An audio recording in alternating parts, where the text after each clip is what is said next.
नमस्कार, मैं हूं एसके गुंजन और आप देख रहे हैं काऊ काऊ न्यूज।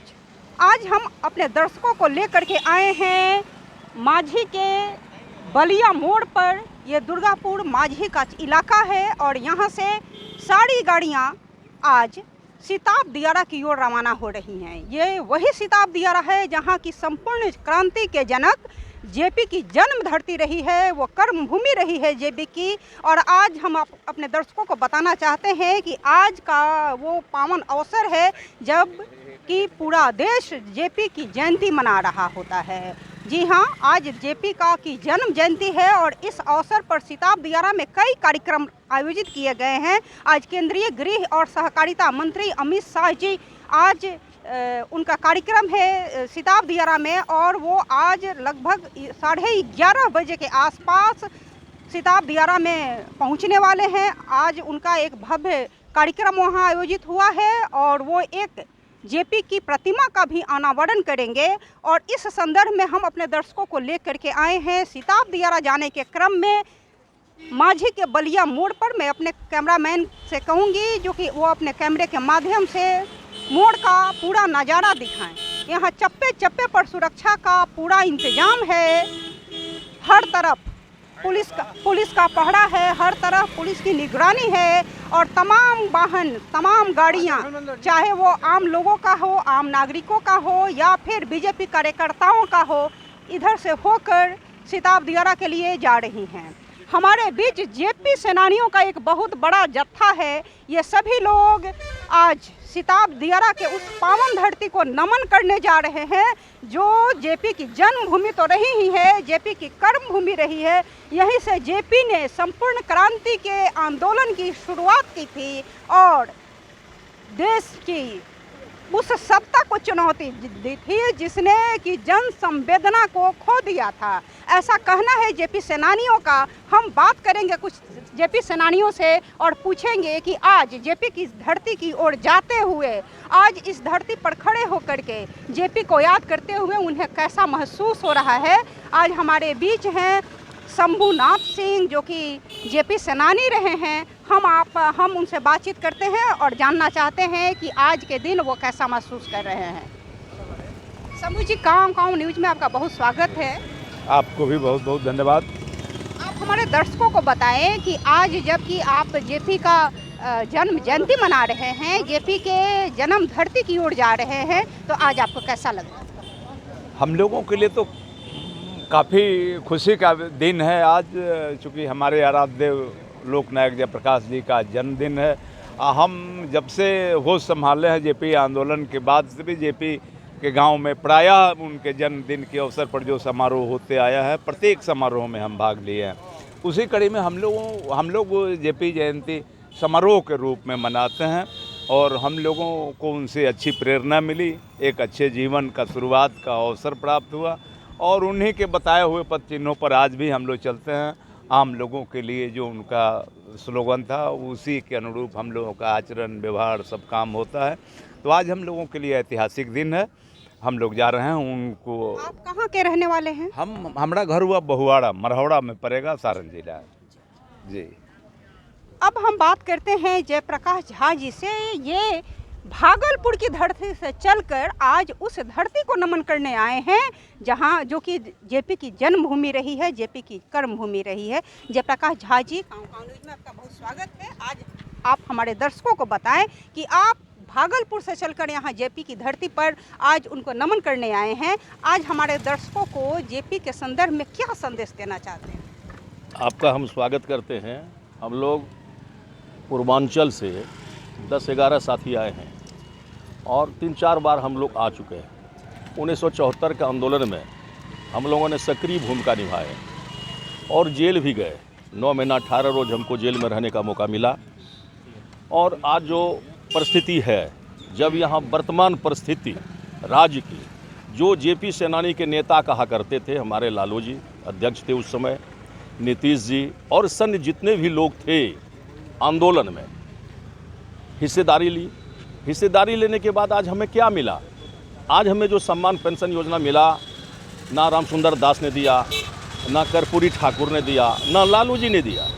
ये नीतीश कुमार की देन है कि उन्होंने सम्मान पेंशन योजना को लागू किया आज क्या परिस्थिति है, जेपी के धरती से कसम खा के गया था, आज वो कांग्रेस के खेमे में जाकर के शामिल हो जाते हैं और कहते हैं कि सत्ता चाहिए, सत्ता के लिए कुछ भी करने के लिए लोग तैयार हैं। सिद्धांत को दरकिनार करके रख दिया और अपने आप वहाँ पर सत्ता के लिए आप कांग्रेस से समझौता करते हैं। ये तो दुखदायी है। तो ये जयप्रकाश झा जी हैं, ये जेपी सेनानी हैं और इनको शिकायत है बिहार की राजनीति से, नीतीश कुमार से शिकायत है, जो कि अपने आप को जेपी का शिष्य बताते हैं, लेकिन आज वो उस कांग्रेस के साथ खड़े हैं जिसका कि विरोध जेपी ने किया था। ये कहना है जयप्रकाश झा जी का, जो कि एक जेपी सेनानी रहे हैं।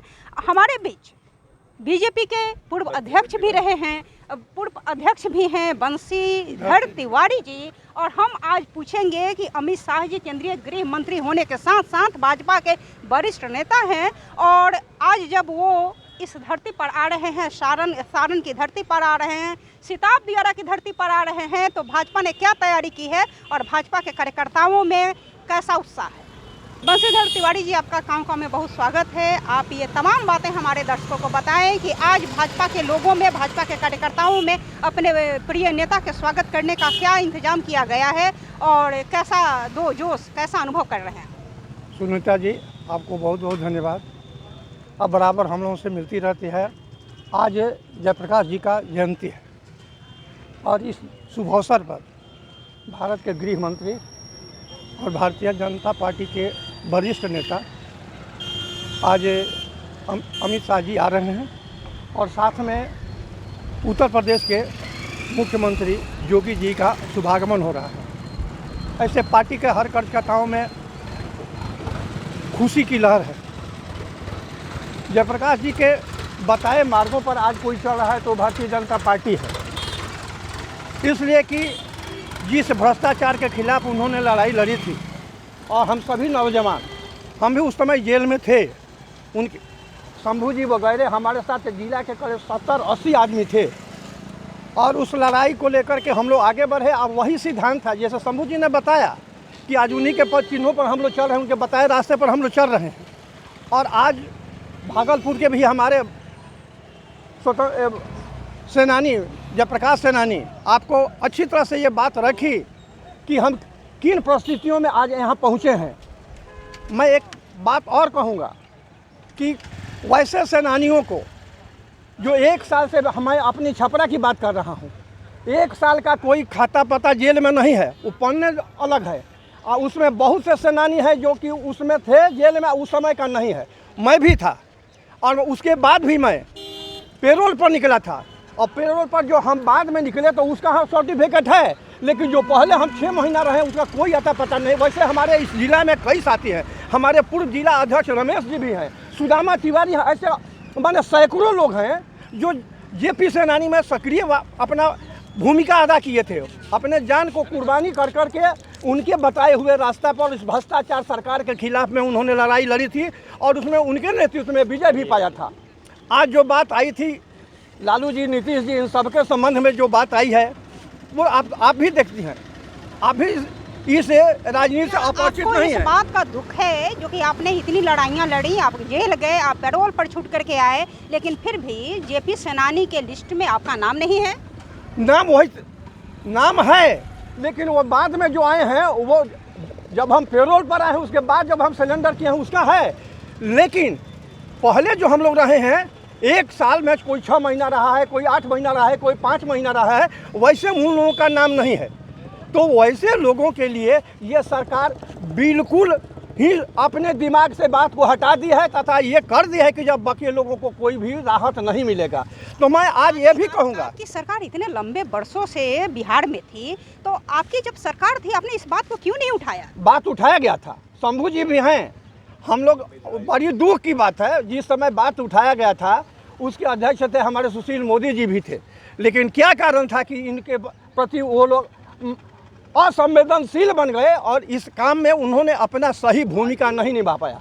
आज के डेट में हम सभी लोग आज उसी पुण्य भूमि पर जा रहे हैं जहां जयप्रकाश जी का जन्म है, इसी ज़िले में है, और हम लोग सौभाग्य से अपने को सौभाग्यशाली मानते हैं कि हमारे ज़िले में हमारे यहाँ उनका जन्म हुआ और देश के लिए एक नया रास्ता दिए। एक नई रास्ता दी, एक नई सोच दी, जिससे लिए आज देश आगे बढ़ रहा ये है। थे भाजपा के पूर्व जिला अध्यक्ष बंशीधर तिवारी जी, जो बता रहे थे कि सरकार ने भेदभाव अपनाया जेपी सेनानियों के लिस्ट को तैयार करने में। वैसे कई लोग उस लिस्ट से बाहर कर दिए गए, या ये कहें कि छूट गए, जिन्होंने जेल में रातें गुजारी, जेल में एक लंबा समय गुजारा, लेकिन वो जेपी सेनानियों के लिस्ट में अपना नाम शामिल नहीं करा पाए हैं। इसका दर्द है भाजपा के पूर्व जिला अध्यक्ष बंशीधर तिवारी को। पूरे बिहार के लोगों के बारे में, और पूरे बिहार के लोगों के बारे में तिवारी जी को दर्द है कि ये पूरे बिहार के लोगों को दर्द है। अभी जो त्रिस्तरीय कमेटी बनाई है सरकार ने, और उसमें डीएम और आपके एसपी और आपके जेलर ये मेंबर हैं, और मिथिलेश सिंह जो हमारे थे पूर्व राज्य 77 के, हमारे छपरा के, इन्होंने एक लाई थी रूपरेखा तैयार किया था कि जेपी सेनानियों को ही कमेटी बनाई थी, त्रिस्तरीय समिति जिस जिले में बनाई, और कहा कि इसका चयन जो है उनके माध्यम से होगा। धीरे धीरे इसको समाप्त कर दिया। 31/6 को इसमें सरकार ने कहा कि अब कोई व्यवस्था कोई भी हो, लेकिन जिन लोगों का नाम छूट गया है उसका दर्द है उन लोगों में कि उनके नाम को शामिल नहीं किया गया है। तो तंत्र चाहे जो भी हो, चाहे वो राजतंत्र हो या फिर लोकतंत्र, तंत्र चाहे जो भी हो, लेकिन उसमें जन कल्याण का मंत्र शामिल जरूर होना चाहिए। और इसी बात को दोहराया था जेपी ने, और इसी बात को समझाया था, और इसी को लेकर संपूर्ण क्रांति का नारा दिया था। आज हमारे बीच तमाम वैसे लोग हैं जो कि जेपी सेनानी तो नहीं बन पाए हैं, अपने को घोषित नहीं करवा पाए हैं, लेकिन जेपी के साथ मिलकर उन्होंने लड़ाइयाँ लड़ी हैं, और उस सत्ता के खिलाफ लड़ाई लड़ी है जो कि जन के कल्याण से विमुख हो चुकी थी, जिसमें तंत्र तो